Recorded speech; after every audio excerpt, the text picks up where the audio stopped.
दोस्तों नमस्कार। Modern history के इस लेक्चर में या इस सीरीज में आपका स्वागत है। और मैं आपको भारत में यूरोपियों का आगमन या यूरोपियों का भारत में आगमन लेक्चर 2, इसमें मैं आपको बताऊंगा कि पुर्तगाली भारत में किस तरह से आते हैं और पुर्तगालियों ने अपना साम्राज्य भारत में किन किन जगह पर स्थापित किया था और पुर्तगाली भारत से किस तरह से सिमट गए।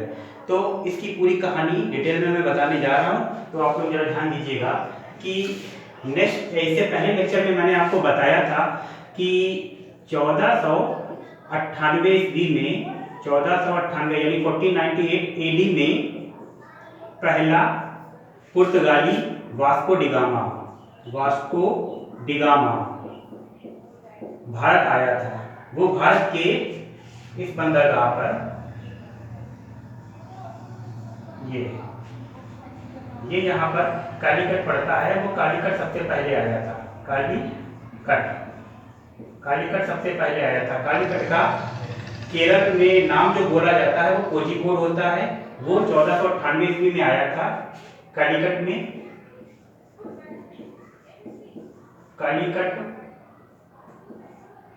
कालीकट में उस समय वहां का शासक था, उसका नाम था जमोरियन उसकी उपाधि होती थी, जमोरियन। इस पर भी क्वेश्चन बन चुका है। जमोरियन ने वास्को डिगामा का स्वागत किया और वास्को डिगामा को अपने यहाँ से व्यापार करने की अनुमति दे दी और वो कालीकट से या भारत के अन्य हिस्सों से मसाले और जड़ी बूटी लेकर अपने देश पुर्तगाल वापस जाता है। वहां पुर्तगाल में उसको 60 गुना ज्यादा, ध्यान दीजिएगा, 60 टाइम्स उसको 60 गुना ज्यादा प्रॉफिट होता है। जब ये खबर पूरे पुर्तगाल में फैलती है तो पुर्तगाल के व्यापारी भारत से व्यापार करने के लिए इच्छुक हो जाते हैं, क्योंकि नए रास्तों की खोज हो चुकी थी। इससे पहले मैंने बताया था कि यूरोपी रास्ता खोजने की तलाश में थे। पुर्तगालियों ने सबसे पहले भारत में आने का रास्ता खोजा था, अफ्रीका के रास्ते यानी समुद्र के रास्ते। पुर्तगालियों ने सबसे पहले भारत में, वास्को डिगामा सबसे पहले भारत में आया हुआ था। इसके बाद में सन 1500 ईस्वी या एडी में पहला पुर्तगाली अभियान दल पेड्रो अल्वारेज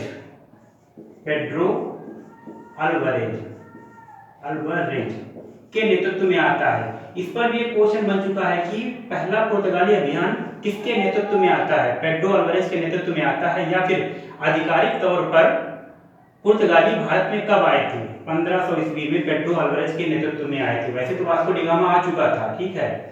और वास्को डिगामा का क्वेश्चन ये भी बनता है कि वास्को डिगामा ने भारत की खोज की थी। इससे पहले लेक्चर मैंने आपको बताया था कि वास्को डिगामा ने भारत की खोज नहीं की थी, वास्को डिगामा ने भारत आने का रास्ता ढूंढा था अफ्रीका होते हुए। तो पेड्रो अल्वारेज ये भी आते हैं कहाँ?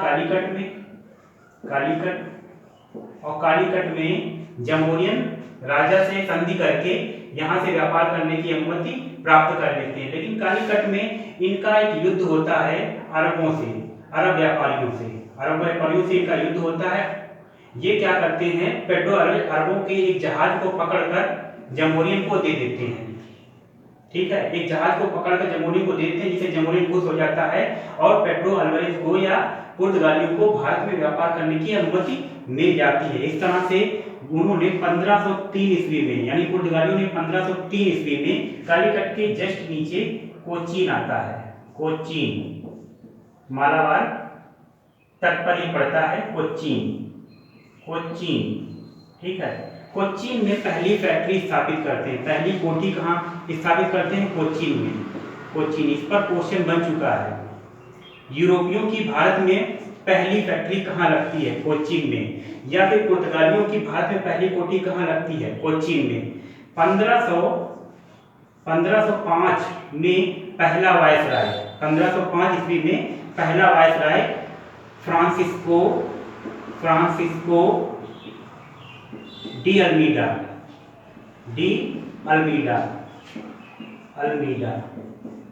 फ्रांसिस्को डी अल्मीडा पहला वायसराय या पहला गवर्नर, पुर्तगाली गवर्नर प्रथम पुर्तगाली गवर्नर कौन था? फ्रांसिस्को डी अल्मीडा था। ये बनाकर भारत भेजा जाता है। ये इसके द्वारा कुछ किए गए कार्य जो होते हैं, फ्रांसिस्को डी अल्मीडा के द्वारा कुछ किए गए कार्य होते हैं, वो मैं यहाँ पर लिख रहा हूँ। इसने क्या किया था? 1505 ईस्वी में कन्नौर में एक फैक्ट्री स्थापित की थी। कन्नौर में ये कालीकट के ऊपर एक फैक्ट्री, ये कन्नौर है। इस जगह को हम लोग कन्नौर बोलते हैं। कन्नौर, ये सब मालाबार तक पर पढ़ते हैं, ठीक है, केरला के ये सारे हिस्से हैं। कन्नौर में इसने फैक्ट्री स्थापित की थी और इसको निर्देश थे पुर्तगाल की सरकार से कि ये भारत में दुर्गों का निर्माण करे। तो इस तरह से इसने कन्नौर में एक दुर्ग बनाया या कोठी बनाई थी, ठीक है, जिनका उद्देश्य भारत की सुरक्षा, यानी फ्रांसिस्को डी अल्मीडा को ये निर्देश दिए गए थे कि भारत में वो दुर्ग बनाए और जिनका उद्देश्य भारत की सुरक्षा ना होकर भारत में यूरोपीय व्यापारियों या पुर्तगालियों का व्यापार को नियंत्रण करना इनका उद्देश्य हो, इन दुर्गों का उद्देश्य हो। इस तरह से शांतिपूर्वक व्यापार किया जा सके पुर्तगालियों के द्वारा। इस तरह से इसने क्या किया? शांतिपूर्वक व्यापार करने के लिए इसने एक शांत जल नीति चलाई थी। शांत जल नीति चलाई थी इसने। शांत जल नीति को ब्लू वाटर पॉलिसी के नाम से भी जाना जाता है। ब्लू वाटर पॉलिसी यानी ब्लू वाटर पॉलिसी किसने चलाई थी? किस गवर्नर ने चलाई थी? किस पुर्तगाली गवर्नर ने चलाई थी? फ्रांसिस्को डी अल्मीडा ने ब्लू वाटर पॉलिसी चलाई थी। इसका एक कार्य और भी है। इसका एक युद्ध हुआ था 1508 ईस्वी में संयुक्त नौसैनिक बेड़े से। यहाँ पर मैं लिखे दे रहा हूँ साफ, ये मैं ऊपर मिटा रहा हूँ, आप लोग नोट कर लेना।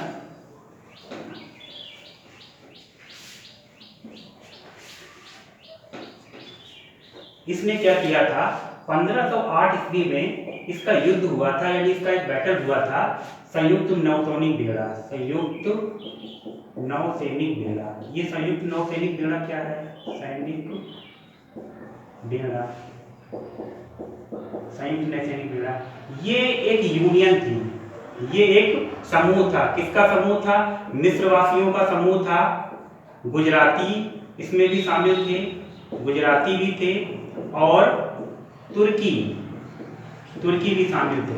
इनका एक समूह था। इन लोगों की अभी तक क्या था? ये जो मिस्र, गुजराती, तुर्की यानी संयुक्त नौसैनिक बेड़ा ही भारत में व्यापार करता था, भारत के व्यापार पर एकाधिकार था। लेकिन 1508 ईस्वी में इनका युद्ध होता है अल्मीडा का और इस युद्ध को ये हार जाते हैं और इसकी हार के साथ साथ इनके पुत्र की इसमें मृत्यु भी हो जाती है। इनका पुत्र इस युद्ध में मारा जाता है अल्मीडा का। लेकिन जब ये वापस अपने देश पुर्तगाल 1509 में जाते हैं, 1509 में ये अपने देश वापस जाते हैं तो इस संयुक्त नौसैनिक बेड़े को क्या करते हैं? पराजित कर देते हैं, यानी जीत लेते हैं। और जब 1509 ईस्वी में संयुक्त नौसैनिक बेड़े के ऊपर जो विजय प्राप्त होती है तो इस तरह से इनका इस रीजन में पुर्तगालियों का आधिपत्य स्थापित हो जाता है। पुर्तगालियों का व्यापार यहाँ पर सेटअप हो जाता है। फ्रांसिस्को डी अल्मीडा के बाद में भारत में जो वायसराय बना के भेजा जाता है उसका नाम होता है अल्फांसो डी अल्बुकर्क। उसका जो कार्यकाल होता है 1509 से लेकर 1515 तक। अल्फांसो डी अल्बुकर्क, फिर से रिपीट कर रहा हूँ, पहला कौन था?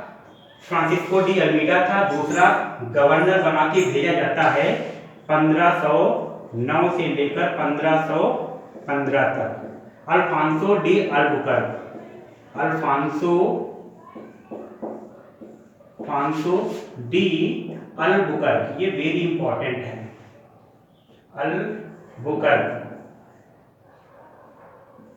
अल्बुकर्क, ठीक है। अल्फांसो डी अल्बुकर्क के द्वारा किए गए कार्य जो हैं वो मैं इस प्रकार बता रहा हूं कि इसको तो पहली बात पुर्तगालियों का रियल फाउंडर भी कहा जाता है। पुर्तगाली साम्राज्य का भारत में रियल फाउंडर यानी वास्तविक संस्थापक, ये वास्तविक संस्थापक था पुर्तगालियों का, वास्तविक संस्थापक। पहला कार्य संस्थापक कहलाता है। अगर आपके सामने ये क्वेश्चन कई बार आ चुका है कि पुर्तगालियों का भारत में वास्तविक संस्थापक कौन था, उसमें ऑप्शन में फ्रांसिस्को डी अल्मीडा भी होता है, अल्फांसो डी अल्बुकर्क भी होता है, नीनो डी पुन्ना भी होता है और नन ऑफ दीज भी ऑप्शन होता है। तो उनमें से वास्तविक संस्थापक यही। ज्यादातर बच्चे क्या सोचते हैं कि जो पहला गवर्नर होगा वही वास्तविक संस्थापक होगा, लेकिन ऐसा नहीं है। वास्तविक संस्थापक अल्बुकर्क को ही कहा जाता है। पुर्तगालियों का वास्तविक संस्थापक भारत में अल्बुकर्क ही कहा जाता है। इसके द्वारा कुछ किए गए कार्य, जैसे कि इसने क्या किया था, कोचीन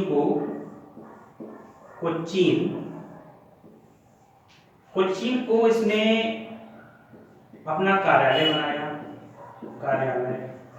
इस पर भी क्वेश्चन बन चुका है कि कोचीन को कार्यालय किस गवर्नर ने बनाया था, अल्फांसो डी अल्बुकर्क, क्योंकि कोचीन की स्थापना तो 1503 ईस्वी में हो चुकी थी ना, लेकिन कार्यालय इसने ही बनाया था, अल्फांसो डी अल्बुकर्क ने ही बनाया था। 1510 ईस्वी में इसने, देखो यहाँ पर मैं लोकेट करे दे रहा हूँ, ये गोवा है, गोवा 1510 ईस्वी में इसने यूसुफ आदिल शाही सुल्तान से गोवा को जीत लिया था। यूसुफ आदिल शाही सुल्तान से, यानी आदिल शाही सुल्तान से गोवा को जीत लिया था। तो गोवा को जीतने वाला कौन था, अल्बुकर्क था। किससे गोवा को जीता था, आदिल शाही सुल्तान से, आदिल शाही से जीता था, गोवा को जीता। गोवा बहुत ही समृद्ध बंदरगाह था, इसलिए गोवा को जीतना इसकी प्रायोरिटी में था। 1511 ईस्वी में इसने मलक्का को जीत लिया था, मलक्का को, ठीक है, मलक्का। अब ये मलक्का कहाँ पर थी, कल मैंने इसके पहले लेक्चर में मैंने आपको बताया था, यहाँ पर ये इंडोनेशिया है, ये इंडोनेशिया, और ये आपका मलेशिया है। तो मलेशिया में ये मलक्का है, ये मलक्का, ये स्पाइस लैंड बोला जाता था, यहाँ पर मसालों का द्वीप बोला जाता है। इंडोनेशिया मलेशिया द्वीप समूह को मसालों का द्वीप बोला जाता था। यहाँ पर मलक्का है, ये मैं लिखे दे रहा हूँ, मलक्का। मलक्का इंडोनेशिया यानी साउथ ईस्ट एशिया में पड़ता है। मलक्का को उसने 1511 में जीता था। मलक्का को जीतने के बाद में दक्षिण पूर्व एशिया में पुर्तगालियों का साम्राज्य स्थापित हो गया, क्योंकि मलक्का जो था ये बहुत बड़ी क्या थी, एक मंडी थी, दक्षिण पूर्व एशिया की मंडी थी, दक्षिण पूर्व एशिया। ये भी क्वेश्चन इस पे आ चुका है, यूपीएससी लेवल का क्वेश्चन है। दक्षिण पूर्व एशिया की सबसे महत्वपूर्ण मंडी कौन सी थी, ये क्वेश्चन आया हुआ है। दक्षिण पूर्व एशिया की एक प्रमुख मंडी थी, मंडी मसालों की मंडी थी, और उस पर इसने कब्जा कर लिया 1511 ईस्वी में। देखिएगा 1515 ईस्वी में इसने क्या किया था, हरमुज पर, फारस की खाड़ी में जाने वाला रास्ता हरमुज से होकर जाता है, हरमुज बंदरगाह है। मैंने कल आपको बताया था, यहाँ पर इस तरह से ये अफ्रीका का मैप बनाकर इस तरह से यहाँ पर फारस की खाड़ी जो पड़ती है, फारस की खाड़ी में जाने का रास्ता हरमुज से होकर जाता था, हरमुज बंदरगाह से होकर जाता था। तो इसने क्या किया था, हरमुज पर कब्जा कर लिया। हरमुज भी सामरिक दृष्टि से बहुत ही महत्वपूर्ण था। अब ये तीन जगह, गोवा, मलक्का, हरमुज, 1510, 1511, 1515 में ये तीन जगह अल्फांसो डी अल्बुकर्क के नेतृत्व में जीती गई। इन पर कब्जा किया गया, पुर्तगालियों का इन पर कब्जा हो गया। पुर्तगालियों का कब्जा हो जाने से क्या होता है कि देखो, मलक्का जो था ये दक्षिण पूर्व एशिया की एक तरह से कैपिटल समझो, या फिर मसालों की मंडी थी। गोवा भारत में सामरिक दृष्टि से बहुत ही महत्वपूर्ण है, क्योंकि गोवा पर कब्जा हो जाने का मतलब इस रीजन में अपने साम्राज्य को फैला सकना। तो गोवा पर कब्जा करने का मतलब है कि भारत और अरब में जो व्यापार हो रहा है उस पर पुर्तगालियों का नियंत्रण हो गया था। इस साइड में अरब सागर पड़ता है। मलक्का पर विजय प्राप्त करने का मतलब हो गया है कि दक्षिण पूर्व एशिया, ये दक्षिण पूर्व एशिया कहलाता है, दक्षिण पूर्व एशिया के व्यापार पर नियंत्रण कर लेना। और हरमुज पर कब्जा करने का मतलब है कि फारस की खाड़ी, ठीक है, पर्शियन गल्फ पर कब्जा करने का मतलब है कि यूरोप में जो सामान जाता है उस पर नियंत्रण स्थापित करना। तो इस तरह से हमने देखा कि इसको वास्तविक संस्थापक यानी अल्बुकर्क को यूरोपियों पुर्तगालियों का वास्तविक संस्थापक इसीलिए कहा जाता है। इस तरह से इन्होंने पूरे इस रीजन में यानी भारत या दक्षिण पूर्व एशिया या एशिया के व्यापार पर एकाधिकार कर लिया उन्होंने, ठीक है। अब अल्बुकर्क की कुछ और भी बातें हैं जो एग्जाम में पूछ ली जाती हैं। अल-बुकर्क जो था ये मुस्लिम व्यापारियों से या भारत के मुस्लिमों से बहुत ही ज़्यादा ईर्ष्या की भावना रखता था, बहुत ही ज़्यादा चिढ़ता था।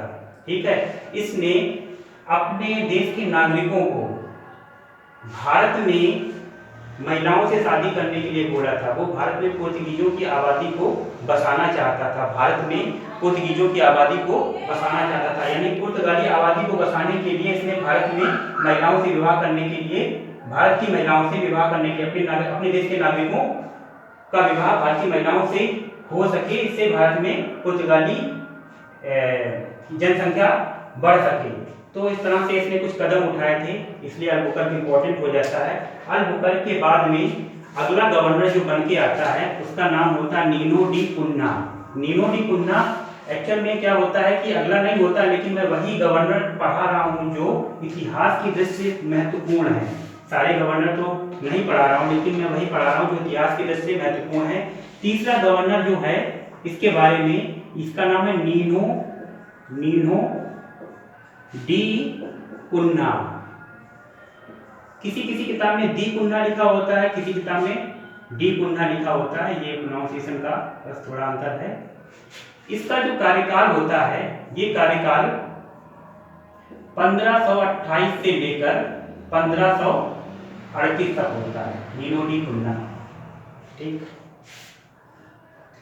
इसके द्वारा क्या क्या कार्य किए जाते हैं? पहली बात तो इसने कोचीन कहां पर है? ये है। ठीक है, गोवा कहां पर? ये है। तो कोचीन से कार्यालय गोवा स्थापित किया था। पहला कार्य तो ये था इसका। दूसरा कार्य ये था कि इसका एक युद्ध हुआ था सन 1534 ईस्वी में। ध्यान दीजिएगा, सन 1534 ईस्वी में बहादुर शाह से। देखो, ये एक इतिहास का अलग पार्ट है। क्या था कि जब ये दौर चल रहा था उस समय भारत में मुगल बादशाह जो था वो हुमायूं था। ठीक है, भारत का मुगल बादशाह जो था हुमायूं था। मुगल बादशाह हुमायूं और बहादुर शाह के बीच में संघर्ष उस समय बहुत तेजी से चल रहा था। बहादुर शाह जो था वो गुजरात का शासक था और उसी संघर्ष का फायदा उठाकर नीनो डी कुन्ना ने क्या किया था कि 1534 ईस्वी में बसीन पर कब्जा कर लिया। बसीन पर, ठीक है, बसीन कहाँ पड़ता है? ये बसीन यहाँ पर पड़ता है। ये मैं बसीन बना दे रहा हूँ, ये बसीन है। ठीक है, बसीन। ठीक, इसी के समय, इससे पहले 1533 ईस्वी में क्या होता है? बंबई पर कब्जा हो जाता है। बंबई का एक जो छोटा सा द्वीप है उस पर बसा हुआ है बंबई। ठीक है, तो बंबई पर, यहाँ पर ये बंबई है, बंबई। ठीक है, बंबई पर 1533 ईस्वी में पुर्तगालियों ने यानी नीनो डी कुन्ना के नेतृत्व में कब्जा कर लिया। 1534 में बसीन पर कब्जा कर लिया और बसीन पर जब कब्जा हुआ था तो उस समय बहादुर शाह और नीनो डी कुन्ना का संघर्ष हुआ था। इस संघर्ष में बहादुर शाह की जान चली गई थी, ये समुद्र में डूबकर मर गया था। ठीक है, इसकी ये बेसिक कहानी है। बसीन पर कब्जा हो जाने के बाद में सालसेट पर भी इनका कब्जा हो जाता है। ठीक है, और इन्होंने यहाँ पर दमन पड़ता है, दमन पर भी कब्जा हो जाता है। यानी इसके समय में दमन पर कब्जा हो जाता है, दीव पर कब्जा हो जाता है, ये दीव, यहाँ पर दीव पड़ता है। तो ये नीनो डी कुन्ना ये हो गए। अब भारत में पुर्तगाली बस्तियां कहाँ पर स्थापित थी वो मैं थोड़ा डिक्टेट कर देता हूँ कि भारत में पुर्तगाली बस्तियां कहाँ पर थी। अभी तक हमने 3 गवर्नर के बारे में पढ़ा। पहला गवर्नर फ्रांसिस्को डी अल्मीडा, दूसरा अल्फांसो डी अल्बुकर्क, तीसरे नीनो डी कुन्ना। ठीक है, इनके समय में क्या क्या कार्य होते हैं। और अब मैं कुछ बस्तियां यहाँ पर मैप में बना दे रहा हूँ। ठीक है, पुर्तगाली बस्तियां भारत में कहाँ थी? अभी तो देखा आपने, कोचीन में, कालीकट में, कन्नौज में, गोवा में, बंबई में, और इनकी बस्ती सूरत में भी स्थापित हो चुकी थी। बसीन, दमन, दीव, ये सालसेट हो गया। और यहाँ पर अगर मैं यहाँ पर ये आपका कोरोमंडल तक का है, कोरोमंडल तट पर नेगापट्टम में इनकी बस्ती थी, मद्रास में इनकी बस्ती स्थापित हो चुकी थी। नेगापट्टम में, यहाँ पर मैं लिखे दे रहा हूँ, ये नेगापट्टम, मद्रास में भी इनकी बस्ती स्थापित हो चुकी थी। हाँ, बंगाल में ये बंगाल में हुगली हुगली हुगली हुगली शाहजहां के नेतृत्व में हुगली में इन्होंने अपनी कोठी स्थापित की थी। ठीक है, हुगली से कई क्वेश्चन बने हुए हैं। हुगली से कई क्वेश्चन बने हुए हैं। पहला क्वेश्चन तो हुगली से ये आता है कि यूरोपियों की पश्चिम बंगाल में पहली कोठी कहाँ स्थापित हुई थी। उसमें ऑप्शन होता है हुगली, एक ऑप्शन हुगली होता है, दूसरा ऑप्शन होता है कासिम बाजार, तीसरा ऑप्शन होता है आपका उस समय पटना भी पश्चिम बंगाल में आता था, पटना भी हो सकता है, चौथा ऑप्शन हो सकता है बालासोर दे दें, ठीक है, या फिर टिपली भी दे सकते हैं ऑप्शन। तो उसमें से आपको हुगली ही लगाना है, क्योंकि हुगली में सबसे पहले पुर्तगालियों ने ही अपनी बस्ती स्थापित की थी। अगर यूरोपियों की पहली बस्ती आता है तो भी हुगली लगाना है। यूरोपियों की पश्चिम बंगाल में पहली बस्ती कौन थी? हुगली। और पुर्तगालियों की पश्चिम बंगाल में पहली बस्ती थी, वो हुगली थी। ठीक है, तो ये क्वेश्चन आपका क्लियर हो जाता है। अब मैं बात कर रहा हूं कि भारत में पुर्तगालियों ने अपना साम्राज्य किस तरह से सेटअप किया था। ठीक है, अभी आपने देखा दक्षिण पूर्व एशिया पर भी उनका कब्जा है। भारत के इन क्षेत्रों पर ये हुगली हो गया, मद्रास हो गया, नेगापट्टनम, कोची, कालीकोट जो भी हैं ये आपके सामने हैं। इन जगह पर इनकी कोठियां बन चुकी थी। उन्होंने सन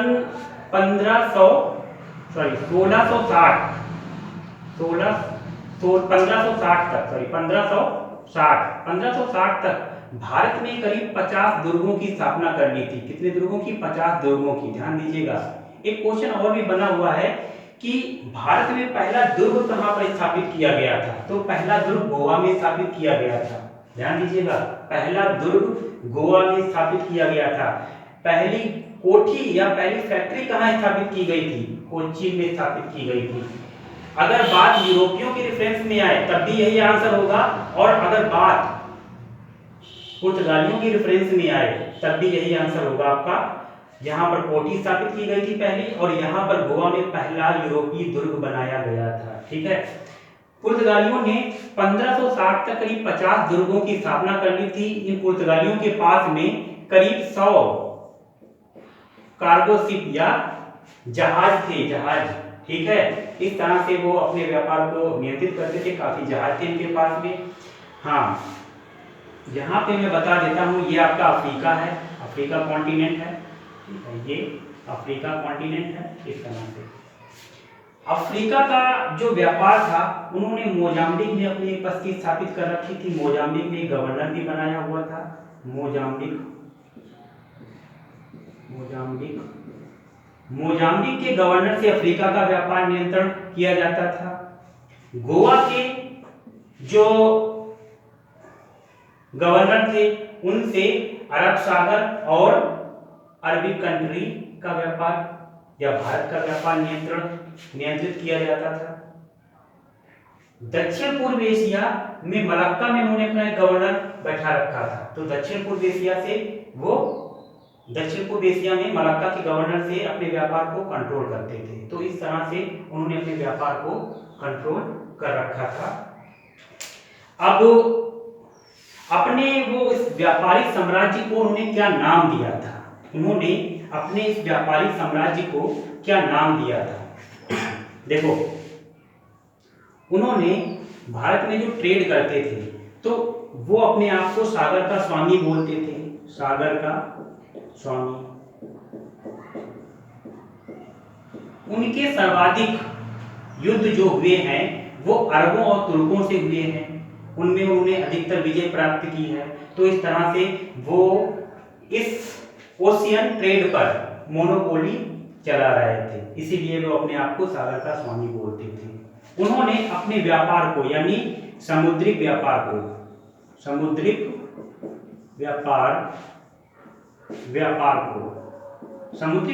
एक नाम दिया था।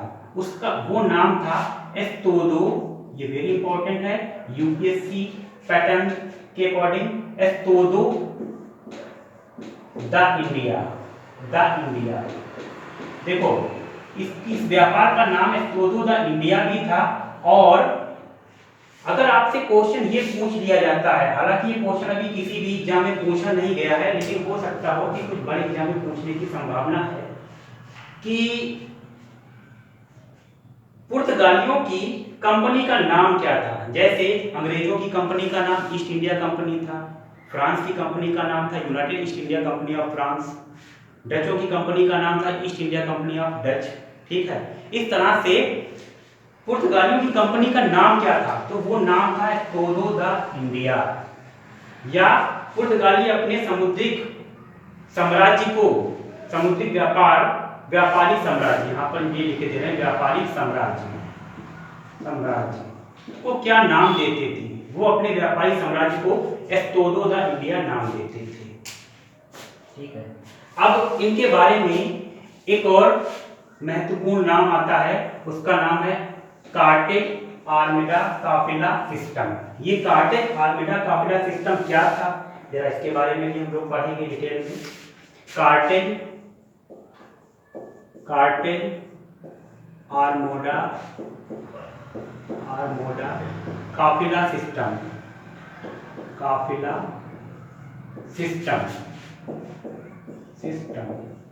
ठीक है, कार्टेज आर्मोडा काफिला सिस्टम से वो अपने व्यापार को कंट्रोल करते थे, नियंत्रित करते थे अपने व्यापार को।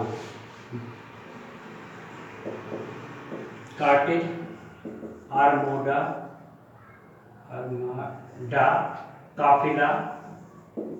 काफिला सिस्टम। कार्टेज का मतलब होता है परमिट। आर्मोडा का मतलब होता है फोर्स, और काफिला सिस्टम का मतलब होता है कि ग्रुप ऑफ पीपल। ठीक है, कार्टेज आर्मोडा काफिला सिस्टम पुर्तगालियों ने चलाई थी, इस सिस्टम के द्वारा वो भारत में या दक्षिण पूर्व एशिया में या पूरे एशिया में अपने व्यापार को नियंत्रित करते थे। किस तरह से नियंत्रित करते थे, जो भी शिप, जैसे जहां से कोई शिप, कोई भारतीय शिप या अरबी शिप या एशिया का कोई भी पुर्तगालियों से हटके शिप अगर अरब सागर में, ये रीजन जो है अरब सागर का कहलाता है, अरब सागर में व्यापार करने के लिए जाता है या आता है, तो उससे ये लोग क्या करते थे, परमिट यानी चुंगी लेते थे। चुंगी एक तरह का टैक्स है, ठीक है, चुंगी लेते थे। और क्योंकि इनकी नेवी जो थी बहुत ही स्ट्रांग थी एशिया में उस समय, मैं बता दूं एशिया में उस समय सबसे स्ट्रांग नेवी जो थी वो पुर्तगालियों की थी। भारत में उन्होंने अपना साम्राज्य, व्यापारिक साम्राज्य जो स्थापित किया था वो अपनी नेवी, स्ट्रांग नेवी की बदौलत ही स्थापित किया था। इसीलिए वो कोई भी जहाज आते थे तो उनसे चुंगी लेते थे। अगर कोई चुंगी नहीं देता था तो उस जहाज को पकड़ लेते थे वो। तो जितने भी भारत के व्यापारी थे, इवन मुगल साम्राज्य के जहाजों से भी चुंगी ली जाती थी, मुगल साम्राज्य के जहाजों से भी चुंगी ली जाती थी। एशिया के जितने व्यापारी थे उनके जहाजों को चुंगी देनी पड़ती थी। ठीक है, तो वो परमिट लेते थे। फोर्स का क्या मतलब है, जैसे कि कोई भी व्यापारी जहाजों का झुंड वो अपने साथ लेकर जाते थे। और मैंने कल आपको बताया था, मतलब लास्ट लेक्चर में, कि यहाँ से अगर कोई जहाज जा रहा है तो यहाँ पर समुद्री लुटेरे बहुत रहते थे, तो उन जहाजों को सुरक्षा देने के लिए ये फोर्स रहता था, ये आर्मी फोर्स रहता था। तो काफिला सिस्टम का मतलब होता है व्यापारियों के दल को पुर्तगाली सुरक्षा देते थे। और इस कार्टेज आर्मिडा काफिला सिस्टम का एक और मकसद था, मकसद ये था कि वो सिस्टम से हटकर, कोई और व्यापारी अगर सिस्टम से हटकर व्यापार कर रहा है तो वो उसको परमिट नहीं देते थे। जैसे कि काली मिर्च और गोला बारूद, इस पर उनकी मोनोपोली थी। अगर कोई भी एशिया का व्यापारी काली मिर्च और गोला बारूद अपने जहाज में भरकर यूरोप लेके जाता है तो उसको परमिशन नहीं थी कि वो काली मिर्च और गोला बारूद लेकर जाए। इस तरह से उन्होंने अपने सिस्टम के अकॉर्डिंग व्यापार करना स्टार्ट किया और जो एशिया या भारत के अन्य व्यापारी थे उनके ऊपर नियंत्रण स्थापित किया कार्टेल आर्मिटा काफिला सिस्टम के तहत। उनकी नेवी स्ट्रांग थी और वो जहाजों की तलाशी भी लेते थे, अन्य व्यापारियों के जहाजों की तलाशी इसलिए लेते थे कि कहीं ऐसा तो नहीं है कि वो कोई जहाज काली मिर्च या गोला बारूद लेके जा रहा है, क्योंकि उस पर उन्होंने खुद को मतलब उन्होंने अपनी मोनोपोली सेट कर रखी थी, वही लेके जाएंगे। और चुंगी भी अन्य व्यापारियों से ली जाती थी। तो इस तरह से उन्होंने अपनी मोनोपोली भारतीय समुद्री व्यापार पर कर ली थी। अब मैं आपको पढ़ाऊंगा कि भारत में पुर्तगालियों की क्या क्या देन है। भारत में पुर्तगालियों की क्या क्या देन है। देखो, भारत में मैंने बताया दिया कि उनकी बस्ती कहाँ कहाँ पर थी। अब इसके बाद में भारत में पुर्तगालियों की देन या पुर्तगालियों का भारत में क्या प्रभाव पड़ा। पुर्तगालियों का भारत में प्रभाव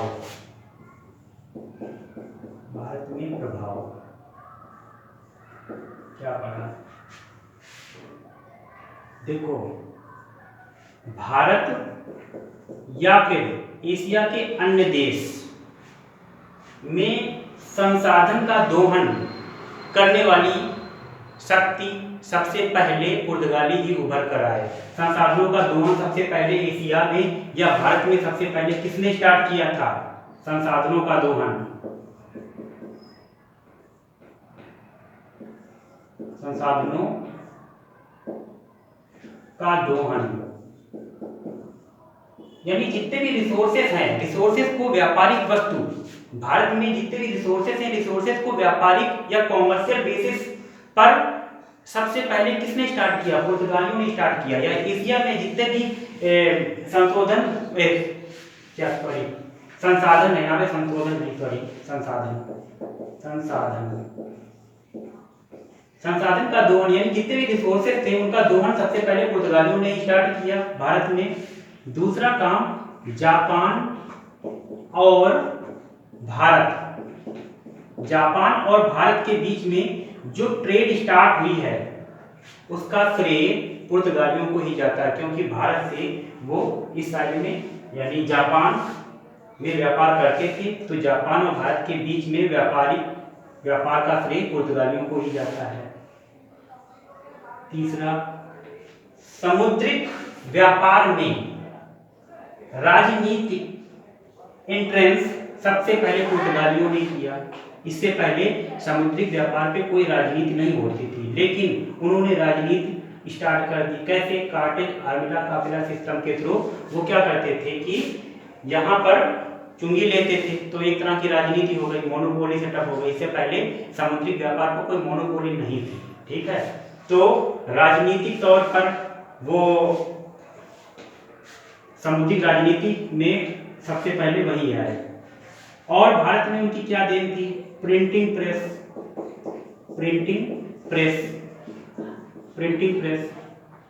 भारत में प्रिंटिंग प्रेस की देन पुर्तगालियों की है। और क्या देन थी भारत में? जैसे संतरा हो गया, ठीक है, पपीता हो गया, अनानास हो गया, अनानास मतलब पाइनएप्पल, अनानास हो गया, अमरूद हो गया, लीची हो गई, ठीक है।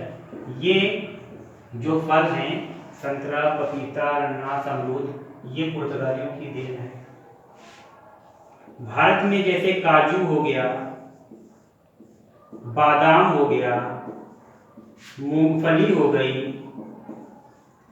ये पुर्तगालियों की देन है, ठीक है।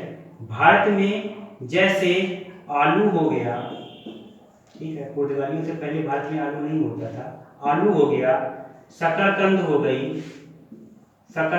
गई, ठीक है,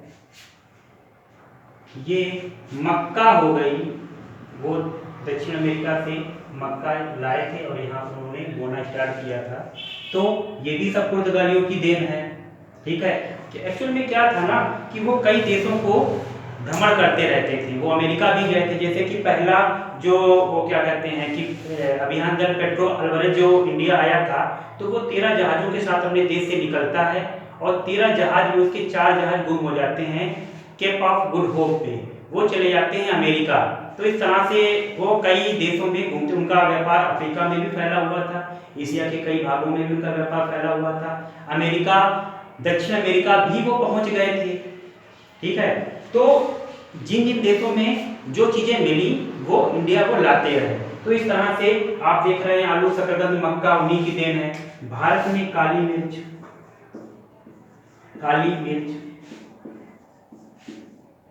काली मिर्च, वो काली मिर्च कहाँ से लाए थे? यहाँ से लाए थे, दक्षिण पूर्व एशिया से वो काली मिर्च लाए थे और उन्होंने ये उन्हीं की सब देन है। तो भारत में आपने देखा कि पुर्तगालियों की क्या क्या देन थी। इसके बाद में भारत में धार्मिक तौर पे उनकी क्या देन थी, क्या हिसाब था, उसके बारे में ये आप लोग नोट कर लीजिएगा। ठीक है, धार्मिक देन क्या थी उनकी? पुर्तगाली, देखो पुर्तगाली ज्यूसाइट मिशन कई बार इंडिया आए, 3 बार इंडिया आ चुके थे। अकबर के समय में भी आए थे और ज्यादातर अकबर के समय में ही आए थे। ध्यान देना, गोवा पर कब्जा हो जाने के बाद में 1540 ईस्वी में, ठीक है, पहला ज्यूसाइट मिशन आता है, यानी ज्यूसाइट मिशन आता है 1500, यानी धार्मिक तौर पर देखा जाए तो ईसाई मिशनरियों का इंट्रेंस हो चुका था भारत में। ईसाई, वो भारत को ईसाई बनाना चाहते थे। भारत को ईसाई बनाने के उनके 2 उद्देश्य थे। पहला उद्देश्य ये था कि भारत में जो अरब हैं या टर्किश हैं उनकी शक्ति को कमजोर करना, क्योंकि वो लोग मुस्लिम थे। भारत और एशिया के अन्य भागों को वो ईसाई बनाकर, भारत और एशिया के अन्य भागों में वो अपने ईसाई धर्म का प्रचार प्रसार करके, यानी ईसाई बनाकर एक तरह से अरबों की शक्ति को नियंत्रित करना चाहते थे। दूसरी बात ये थी कि अपने व्यापार को कंट्रोल करना चाहते थे। तो उन्होंने भारत में ईसाई धर्म का प्रचार प्रसार करना, यानी ईसाइयत की प्रसारण उन्होंने स्टार्ट कर दिया था 1540 में। 1540 में उन्होंने सबसे पहला काम ये किया कि गोवा, ध्यान देना, गोवा के उन्होंने कई मंदिरों को नष्ट कर दिया। गोवा के कई मंदिरों को उन्होंने नष्ट कर दिया। गोवा हो गया, या फिर उन्होंने सालसेट के मंदिरों को नष्ट कर दिया। ठीक है, और बसीम के भी मंदिरों को नष्ट किया उन्होंने। तो इस तरह से उन्होंने भारत में अपने धर्म के प्रचार प्रसार के लिए भारत के मंदिरों को ही तोड़ना स्टार्ट कर दिया। 1571 में, सॉरी 1560 ईस्वी में, 1560 ईस्वी में उन्होंने गोवा में एक धार्मिक न्यायालय की स्थापना की। ये वेरी इंपॉर्टेंट, धार्मिक न्यायालय, क्वेश्चन इस पर बन चुका है या आने की संभावना भी है। न्यायालय, धार्मिक न्यायालय की स्थापना की। धार्मिक न्यायालय की स्थापना का उद्देश्य ये था कि धर्म विरोध करने वालों को दंड दिया जा सके, यानी जो धार्मिक विद्रोह होते थे, उनके जो विक्टिम होते थे उनको दंड दिया जा सके, इसलिए धार्मिक न्यायालय की स्थापना की। क्वेश्चन तो बन चुका है कि वो कौन से यूरोपीय थे जिन्होंने भारत में धार्मिक न्यायालय की स्थापना की थी। इससे पहले कोई यूरोपीय आए ही नहीं थे, पहली बात तो ये है। दूसरी बात, किसी भी यूरोपीय ने धार्मिक न्यायालय की स्थापना नहीं की थी। ये पुर्तगाली ही थे जिन्होंने गोवा में धार्मिक न्यायालय की स्थापना की थी 1560 ईस्वी में। अब पुर्तगालियों का अकबर से क्या संबंध था, इसके बारे में हम लोग थोड़ा डिस्कस कर लेते हैं कि अकबर का क्या। देखो 1571 में, हालांकि 1540 ईस्वी में, ध्यान दीजिएगा, 1540 ईस्वी में मार्टिन डिसूजा मार्टिन डिसूजा, इसके नेतृत्व में या इसके साथ में एक जीवसाइट मिशन भारत आया था और उनके साथ में संत जेवियर ये भारत आए थे। ये क्वेश्चन आ चुका है। संत जेवियर किस गवर्नर के साथ आए थे भारत में?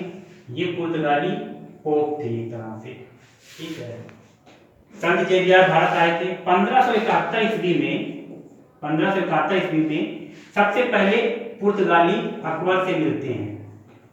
क्वेश्चन भी आता है कि अकबर पुर्तगालियों से किस सन में मिलता है? 1571 ईस्वी में जब वो गुजरात की विजय करता है तो उस समय उसकी मुलाकात पुर्तगालियों से होती है। तो इसका उल्टा अगर मैं कर दूं कि पुर्तगालियों की मुलाकात अकबर से कब होती है? 1571 में, यानी अकबर पुर्तगालियों से मिला था। अकबर का कार्यकाल जो होता है वो मैं आपको बता दूं। अकबर ने गद्दी जो पाई थी 1556 ईस्वी में, 1556 ईस्वी में पाई थी। अकबर की जो डेथ हुई थी वो 1605 ईस्वी में हो गई थी। तो इस काल से यानी आप देख रहे हैं 50 साल तक भारत में अकबर ने राज किया। तो पुर्तगालियों का जितना भी साम्राज्य था वो अकबर के समय में ज्यादातर साम्राज्य उनका फैला था। अकबर की मुलाकात पुर्तगालियों से हुई। अकबर की मुलाकात, ये डायरेक्ट क्वेश्चन इस पे आया हुआ है। मुलाकात पुर्तगालियों से हुई, पुर्तगालियों से, ठीक है। अब इसके बाद में 1580 में एक जीवसाइट मिशन अकबर के दरबार में भी आया हुआ था। ये क्वेश्चन आ चुका है कि अकबर के दरबार में जीवसाइट मिशन कब आया था? तो 1580 में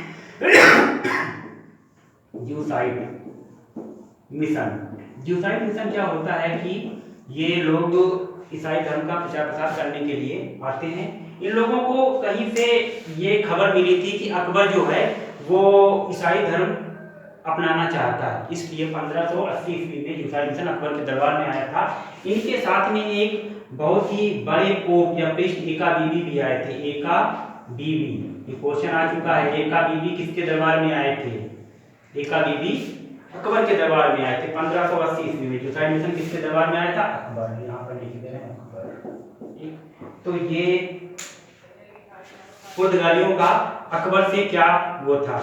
अब कौन कौन से क्वेश्चन बने हैं पुर्तगालियों के ऊपर वो मैं आपको बता देता हूं। जैसे कि क्वेश्चन पहला पुर्तगाली कौन आया था? वास्को डी गामा आया था। क्वेश्चन जो बने हैं वो मैं बता देता हूं। पहला पुर्तगाली कौन आया था? वास्को डी गामा आया था, ठीक है। वास्को डी गामा भारत में कब आया था? 1498 ईस्वी में आया था। वास्को डी गामा कहाँ आया था? कालीकट में आया था। वास्को डी गामा उस समय कालीकट का शासक कौन था? कालीकट का शासक जमोरियन था। इस तरह के क्वेश्चन बन चुके हैं। पहली फैक्ट्री कहाँ स्थापित की गई? कोचीन में स्थापित की गई थी। गोवा को कार्यालय किसने बनाया? गोवा को कार्यालय किसने बनाया? तो गोवा को कार्यालय आपने मैंने बताया था नीनो डी कुन्हा ने बनाया। गोवा को जीता किसने था? अल्बुकर्क ने जीता था, ठीक है। गोवा को राजधानी किसने बनाया? नीनो डी कुन्हा, ठीक है। कोचीन को राजधानी किसने बनाया था? क्वेश्चन ये आता है, तो वो भी अल्बुकर्क थे। मलक्का पर विजय किसने प्राप्त की? अल्बुकर्क ने।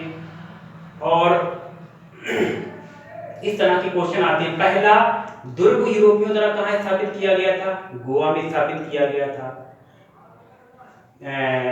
पश्चिम बंगाल में पुर्तगालियों की पहली कोठी कहां स्थापित की गई थी? तो वो हुगली में स्थापित की गई थी। इस तरह के क्वेश्चन बने हैं इसमें। और भी कई क्वेश्चन बने हुए हैं जो कि सब लगभग क्वेश्चन ही हैं। या फिर क्वेश्चन अगर आपसे पूछ लिया जाए कि दक्षिण पूर्व एशिया की जो फेमस मंडी थी मलक्का, उस पर किसने विजय प्राप्त की थी? तो वो है अल्बुकर्क, ठीक है। अब पुर्तगालियों का साम्राज्य का पतन वो मैं पढ़ाने जा रहा हूं। उनका साम्राज्य को मैं आपको बता देता हूं। पुर्तगाली 1498 ईस्वी में आए और भारत में कब गए थे? सन 1961 ईस्वी में। आप देख रहे हैं ये डेट मैं सही लिख रहा हूं, 1961 में पुर्तगाली भारत में सबसे पहले आए और सबसे लास्ट में गए। एक क्वेश्चन इस पर भी बना हुआ है, ठीक है। और पुर्तगालियों का भारत में पतन किस तरह से होता है? देखो, पहला तो इनका एक कारण होता है, ये धार्मिक रूप से असहिष्णुता से, धार्मिक असहिष्णुता इनका एक कारण बनी। चलो आप याद रखिएगा, धार्मिक असहिष्णुता इनका एक तो रिलीजियस धार्मिक कारण था, क्योंकि ईसाई धर्म का प्रचार प्रसार कर रहे थे तो भारतीय मंदिरों को नष्ट कर रहे थे, भारत की जो धार्मिक शक्तियां थी वो बिगड़ गई और उसको संभाल पाना पुर्तगालियों के पोते की बस की बात नहीं थी। तो पहला कारण तो धार्मिक कारण हो जाता है। दूसरा कारण ये था कि ब्राजील की खोज हो चुकी थी। ब्राजील की, देखो ब्राजील जो है किस कॉन्टिनेंट में पड़ता है? ब्राजील जो है वो दक्षिण अमेरिका में पड़ता है। उन्होंने अपना व्यापार जो है, अपना उपनिवेश वो ब्राजील में स्थापित करना स्टार्ट कर दिया, जिससे क्या हुआ, उनका रुझान भारत से धीरे धीरे कम होने लगा।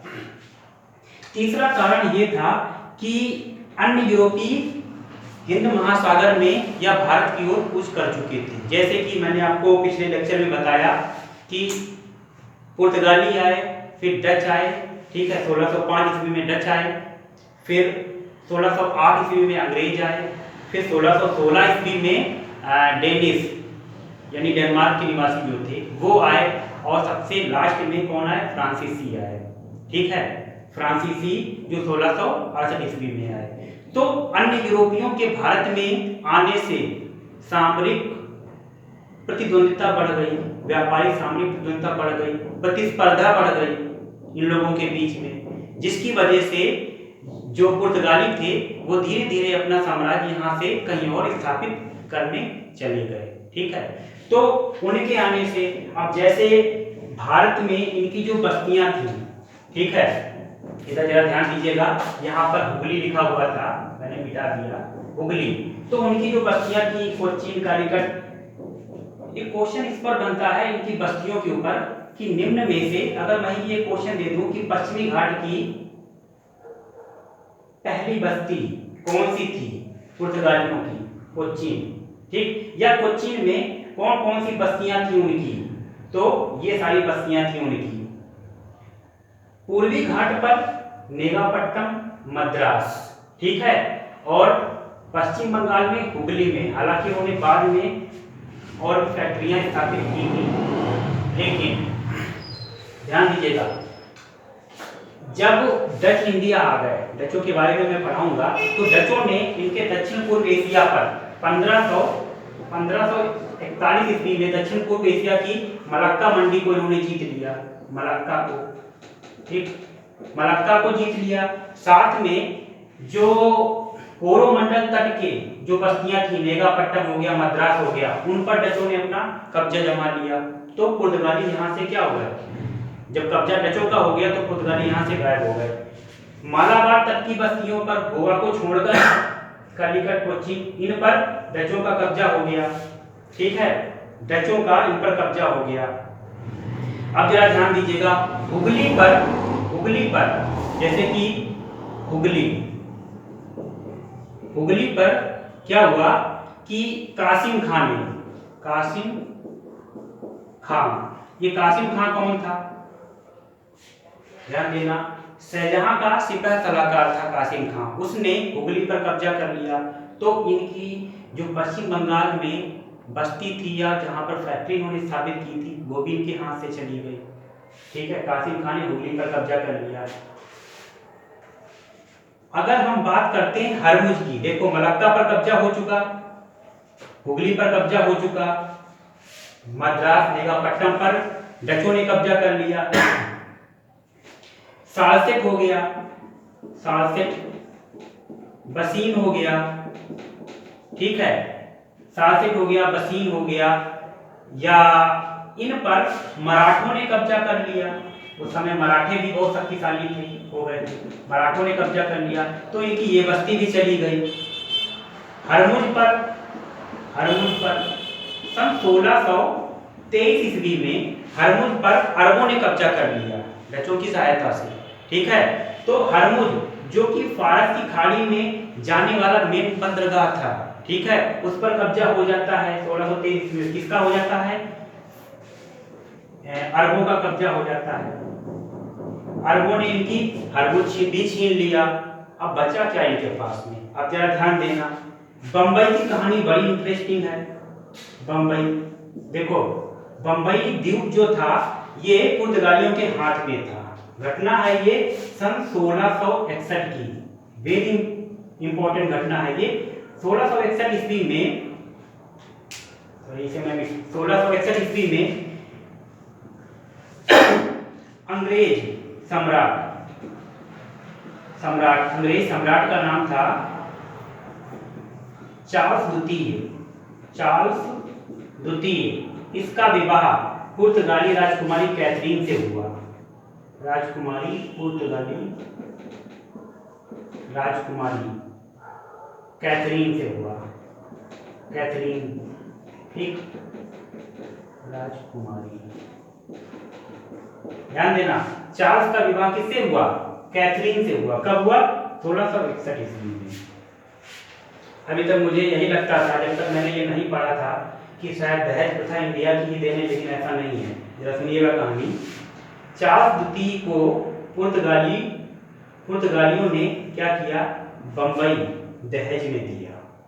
तो अब इनके ये सब तो चले गए थे, वसीम चला ही गया था। बंबई वो भी इन्होंने दहेज में दे दिया। किसको दे दिया? अंग्रेजों को दे दिया। चार्ल्स द्वितीय को दे दिया, अंग्रेजों को दे दिया, ठीक है। यानी चार्ल्स द्वितीय उस समय वहां के सम्राट थे और उस समय तक ईस्ट इंडिया कंपनी भारत में आ चुकी थी। तो क्या होता है कि चार्ल्स द्वितीय ने बंबई को सन 1668 ईस्वी में बंबई को ईस्ट इंडिया कंपनी को दे दिया था। यानी बंबई अब किसके हाथ में हो गई? बंबई ईस्ट इंडिया कंपनी के हाथ में चली गई। 10 पाउंड वार्षिक टैक्स ओनली, ठीक है। बंबई पर किसका कब्जा हो गया? अंग्रेजों का हो गया। तो बचा क्या? गोवा, दमन दीव, ठीक है। गोवा और दमन दीव, उस पर वो अपना कब्जा बनाए रखे सन 1961 तक। 1947 में हमारा देश आजाद होता है, सभी यूरोपी भगा दिए जाते हैं, ठीक है। लेकिन पुर्तगाली अभी भी भारत में अपना कब्जा जमाए रखते हैं। सन 1961 में क्या होता है? गोवा पर पुलिस कार्यवाही द्वारा पुर्तगालियों से गोवा को भारत में सम्मिलित कर दिया जाता है सन 1661 ईस्वी में। इसीलिए कहा जाता है कि सबसे लास्ट में कौन से यूरोपी भारत से गए थे या भगाए गए थे? तो वो थे पुर्तगाली। 1661 ईस्वी में गोवा भारत का एक संघ राज्य बन जाता है। संघ राज्य का मतलब यूनियन टेरिटरी होता है, जिस पर राष्ट्रपति डायरेक्ट शासन करते हैं, वहां पर अपना एक राज्यपाल नियुक्त करते हैं।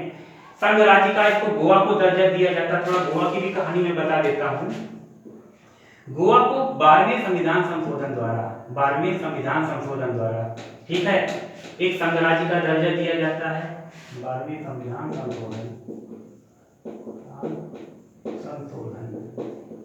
संशोधन द्वारा संघ राज्य का दर्जा दिया जाता है। और 1975 में गोवा को 25वां राज्य बनाया जाता है। ये भी एक क्वेश्चन आ चुका है गोवा के ऊपर। हालांकि लेंथ क्वेश्चन था, इसलिए मैंने बता दिया। हालांकि ये क्वेश्चन तो पॉलिटी का है। 25वां राज्य बनाया जाता है। तो इस तरह से आपने देखा कि पुर्तगाली भारत में आए, कहां-कहां बस्तियां स्थापित की और कहां-कहां उन्होंने अपने व्यापार को बढ़ाया। और कब वो गोवा या कब वो इंडिया से वापस गए। तो ये पुर्तगालियों का एक इतिहास था।